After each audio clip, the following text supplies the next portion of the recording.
नमस्कार दोस्तों, स्वागत है आपका आपके अपने चैनल जीवन ज्ञान पर। यहाँ हम सिर्फ कहानियां नहीं सुनते, बल्कि उन्हें जीते हैं, महसूस करते हैं और उनसे जीवन की गहराइयों को समझते हैं। आज की कहानी है शिव नंदी का संवाद, एक ऐसी कथा जहाँ एक सेवक भी गुरु बन जाता है। तो आइए चलें इस प्रेरणादायी यात्रा पर।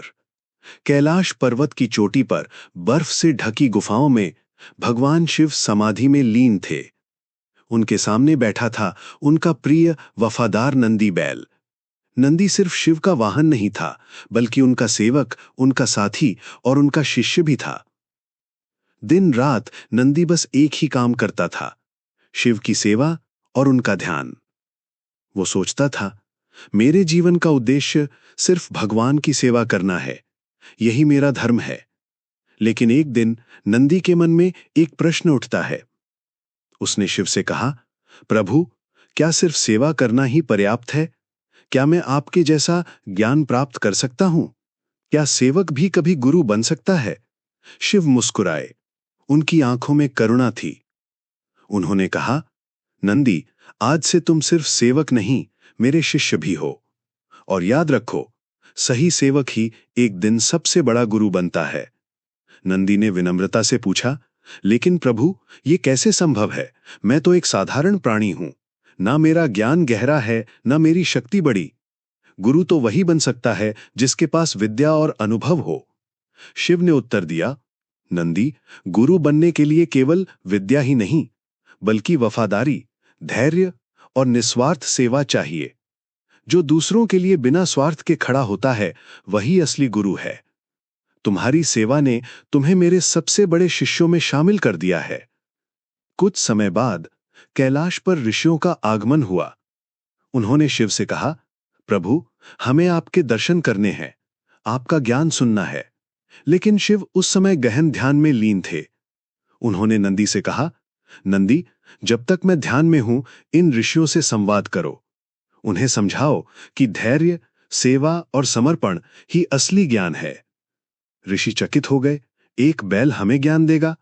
लेकिन जब नंदी ने बोलना शुरू किया तो उनके शब्दों में इतनी सरलता, इतनी गहराई थी कि ऋषि मौन हो गए। नंदी ने कहा, गुरु का मतलब सिर्फ वो नहीं जो शास्त्रों का ज्ञान दे।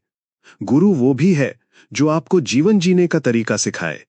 जैसे मैंने प्रभु शिव की सेवा करते करते सीखा कि सच्ची भक्ति, निस्वार्थ सेवा और धैर्य ही सबसे बड़ा ज्ञान है। ऋषियों की आंखों से आंसू बह निकले। उन्होंने माना, नंदी, तुम भले ही सेवक हो, लेकिन आज तुम हमारे गुरु बन गए। दोस्तों, अब सोचिए, आज हमारी जिंदगी में कितने लोग नंदी की तरह होते हैं।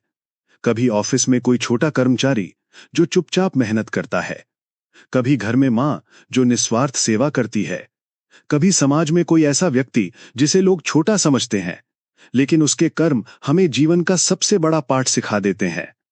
हम अक्सर ये भूल जाते हैं कि गुरु केवल बड़ा पद या डिग्री वाला ही नहीं होता। कभी कभी एक चाय वाला, एक रिक्शा वाला, एक किसान या आपका अपना दोस्त भी आपको ऐसा सबक दे देता है जो कोई किताब नहीं सिखा सकती। नंदी की तरह जब कोई व्यक्ति पूरे समर्पण से सेवा करता है, तो उसका अनुभव ही उसकी शिक्षा बन जाता है और वही शिक्षा उसे गुरु बना देती है। इस कहानी से हमें ये सीख मिलती है, कभी भी किसी को छोटा मत समझो। हर इंसान से कुछ ना कुछ सीखने को मिलता है। सच्चा गुरु वही है जो अपने जीवन से आपको प्रेरणा दे, चाहे वो आपके पिता हों, मां हों या कोई साधारण सेवक। दोस्तों, नंदी हमें ये सिखाते हैं कि सेवक बनकर जीने वाला भी एक दिन गुरु बन सकता है, अगर उसकी नीयत साफ, समर्पण सच्चा और सेवा निस्वार्थ हो। दोस्तों, अगर आपको शिव नंदी का संवाद की ये कहानी अच्छी लगी हो, तो इसे लाइक करें, अपने दोस्तों और परिवार के साथ शेयर करें। और हाँ, हमारे चैनल जीवन ज्ञान को सब्सक्राइब करना ना भूलें, क्योंकि यहाँ हर हफ्ते हम आपके लिए ऐसी कहानियां लाते हैं जो सिर्फ सुनी नहीं जाती, बल्कि जी जाती हैं। फिर मिलेंगे एक नई कहानी, एक नए जीवन ज्ञान के साथ। धन्यवाद।